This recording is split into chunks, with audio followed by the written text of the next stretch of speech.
ಜಿಲ್ಲೆಯ ಸೋಮವಾರಪೇಟೆ ತಾಲೂಕಿನ ಗೋಪಾಲ್ಪುರದ ಸಂತ ಅಂತೋಣಿ ಚರ್ಚ್ನಲ್ಲಿ ಶುಕ್ರವಾರದ ಅಂಗವಾಗಿ ಶಿಲುಬೆಗೇರಿ ಭಕ್ತಿಪೂರ್ವಕ ಪ್ರಾರ್ಥನೆ ಸಲ್ಲಿಸಲಾಯಿತು. ಚರ್ಚ್ನ ಫಾದರ್ ಕ್ರಿಸ್ಟೋಫರ್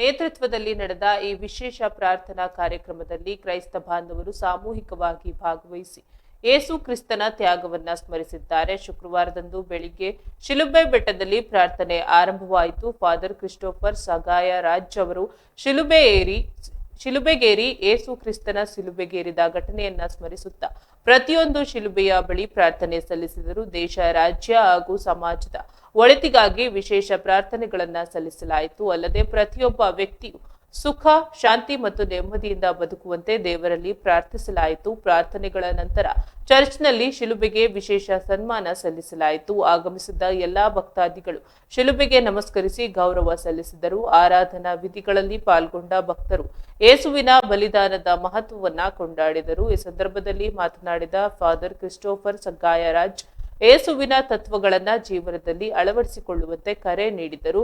ಈ ಶುಭ ಸಮಾರಂಭದಲ್ಲಿ ಸಿಸ್ಟರ್ ಲೂಸಿ, ಚರ್ಚ್ನ ಸಲಹಾ ಸಮಿತಿಯ ಸದಸ್ಯರು ಹಾಗೂ ಸಾವಿರಾರು ಸಂಖ್ಯೆಯಲ್ಲಿ ಭಕ್ತಾದಿಗಳು ಭಾಗವಹಿಸಿದ್ದರು.